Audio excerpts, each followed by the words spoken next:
Hello दोस्तों, आप सभी लोग कैसे हैं। मैं आशा करता हूं सभी लोग अच्छे होंगे। आज मैं क्लास 12th का एक इम्पोर्टेंट टॉपिक लाया हूं, सदिश बीजगणित। मैंने पिछली वीडियो में अदिश गुणन बताया था। अब मैं सदिश गुणन के बारे में बताऊंगा, जिसको वेक्टर प्रोडक्ट कहते हैं, यानी सदिश गुणन। सदिश गुणन में हमारे 3 डायमेंशन हो जाता है। तो जैसे एक्स एक्सिस है, वाई एक्सिस है, जेड एक्सिस है। एकांक सदिश इसका आई जे के।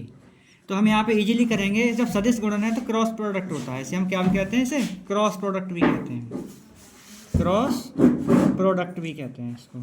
तो यहाँ पे इजीली लिखा हमने, वेक्टर ए बराबर A1 A2 A3, बी बराबर B1 B2 B3।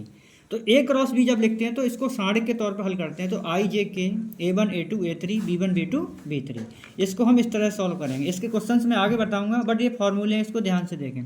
दो सदिशों वेक्टर ए और बी का सदिश गुणन, इसको हम इस विधि से भी हल कर सकते हैं। तो यहाँ लिखा हुआ है हमारे पास vector A cross vector B. ये जब लगाएंगे फार्मूला कि जब एंगल दिया हो, जैसे थीटा, और वेक्टर ए और वेक्टर बी दिया हो। ऊपर वाला फार्मूला ओनली वेक्टर ए और बी दिया हो तो ओनली इस तरह सॉल्व करेंगे, और एंगल दिया हो तो इस तरह सॉल्व करेंगे। फिर इसमें दिया है सदिश वेक्टर ए और वेक्टर बी के लंबवत एकांक सदिश, यानी एन कैप।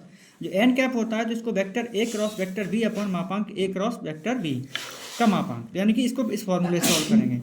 यह दो सदिश राशियों वेक्टर ए तथा वेक्टर बी के बीच का कोण थीटा हो, यानी जो साइन थीटा है हमारे पास, तो vector A cross vector B upon vector A का मापांक वेक्टर बी का मापांक, इसको मैंने इस तरह से भी लिख सकते हैं, इस तरह से भी लिख सकते हैं। बट इसमें आई जे के का एकांक सदिश होते हैं, इनका भी रूल होता है। तो यहाँ पे आई क्रॉस आई बराबर 0, जे क्रॉस जे बराबर 0, के क्रॉस के बराबर 0। तो अगर यहाँ पे अगर ये चेंज हो जाए, जैसे आई क्रॉस जे तो के होता है, और जे क्रॉस के हो तो आई होता है, और के क्रॉस आई हो तो जे होता है। अब जे क्रॉस आई, अब जैसे इसका उल्टा लिख दें तो ये माइनस में चांद लग जाएगा। के क्रॉस जे बराबर माइनस आई, आई क्रॉस के बराबर माइनस जे। अब मैं ये फॉर्मूले हैं, इसके बाद में इन्हीं के रिलेटेड सवाल बताता हूँ। इजीली हमें यहाँ पे दिया हुआ है, इजीली हमको दिया हुआ है, तो इजीली हम यहाँ पे दिया हुआ क्वेश्चन, वेक्टर ए बराबर 2i प्लस 3j 2k और वेक्टर बी बराबर i plus 2j plus k। तो ए क्रॉस बी का मान ज्ञात करो, सदिशों का लंबवत एकांक सदिश भी ज्ञात करो, और बीच का कोण। मैंने एक ही सवाल में लिख दिया है, एक ही से मैं तीनों बता दे रहा हूँ। वैसे सवाल सबके अलग अलग आते हैं, बट मैंने समझाने की वजह से एक ही सवाल दे दिया। इसको ध्यान से देखें। दिया है वेक्टर ए बराबर 2i 3j 2k, vector B बराबर i 2j और k। तो हमें सबसे पहले ए क्रॉस बी निकालना है। तो आई जे के 2 3 2 1 2 1, यानी सारणिक में लिख लिया। सारणिक को हल करने का तरीका होता है हमारे पास, यानी इस लाइन को इस तरह से हम दबाएंगे। तो 3 एकम 3, यानी इसका मल्टीप्लाई इसमें करेंगे, फिर 2 दूनी 4। फिर जब इसको लिखेंगे तो ऐसे दबाएंगे इस लाइन को, तो ये लिखेंगे 2 एकम 2 और माइनस 2 एकम 2। अब जब इसको लिखेंगे तो इसको लिखेंगे 2 दूनी 4 और 3 एकम 3, यानी इसका मल्टीप्लाई इसके साथ। तो इजीली मल्टीप्लाई किया तो 3 में से 4 गए, तो यहाँ पे माइनस का आई, क्योंकि -1 बचेगा, तो -1 कैसे मल्टीप्लाई करेंगे, तो आई बचा। माइनस जे, यानी ये साइन होता है, इसमें रूल होता है एक साइन का, plus minus plus minus plus minus plus minus plus.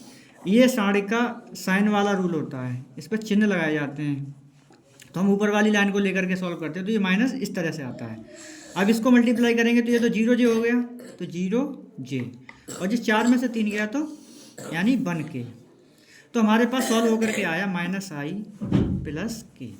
अब हम इसका मापांक निकालेंगे। मापांक का मतलब होता है यानी इनके गुणांकों का अंडर रूट। तो यहाँ लिखेंगे हम 1 का स्क्वायर प्लस 1 का स्क्वायर। जे का है नहीं तो यहाँ पे छोड़ देंगे, तो इसको इजीली लिखेंगे, तो ये हो जाएगा 1 प्लस 1, तो अंडर रूट 2, यानी इसका मापांक निकल आया।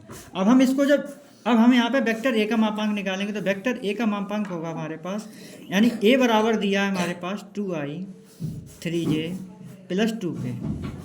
तो यहाँ पे इजीली सॉल्व करेंगे तो 2 का स्क्वायर 3 का स्क्वायर 2 का स्क्वायर।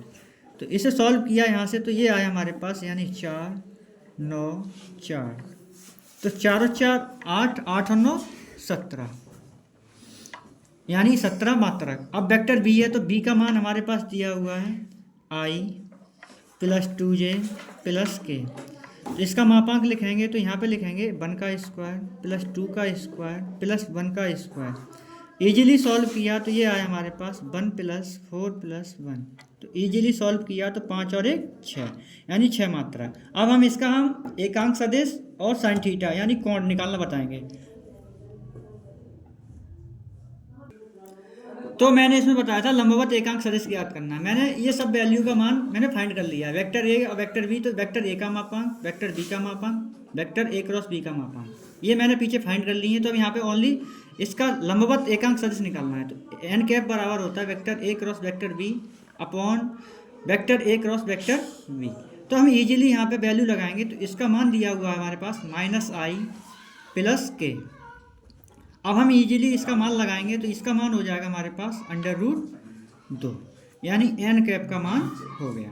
अब हम यहाँ पे इजीली दिया हुआ है, इसको हम ऐसे भी लिख सकते हैं -1/2i प्लस 1/√2 के, यानी इसको हम इस रूप में भी लिख सकते हैं एन कैप को। तो इजीली हमारा आंसर हो गया। अब इसका बीच का कोण है हमारे पास, तो साइन थीटा बराबर होता है vector A cross vector B का मापांक बट्टे वेक्टर ए का मापांक वेक्टर बी का मापांक। तो साइन थीटा बराबर इसका क्रॉस लिखेंगे तो √2 अपॉन इसका मापांक लिखोगे तो ये कितना दिया हमारे पास √17 और इसका √6। तो इजीली हम साइन थीटा बराबर लिख सकते हैं यहाँ पे √2 अपॉन 17 छिक्के 102। अब इसको हम इजीली ले सकते हैं थीटा बराबर साइन इनवर्स √2 अपॉन √102। इसको हम और भी सॉल्व कर सकते हैं, बट इतना ही ठीक है। ये हमारे एक ही क्वेश्चन से इतने सवाल हो गए, इतने फॉर्मूले हो गए। वीडियो अगर अच्छी लगी हो तो लाइक, सब्सक्राइब, कमेंट करें और चैनल को सब्सक्राइब करें।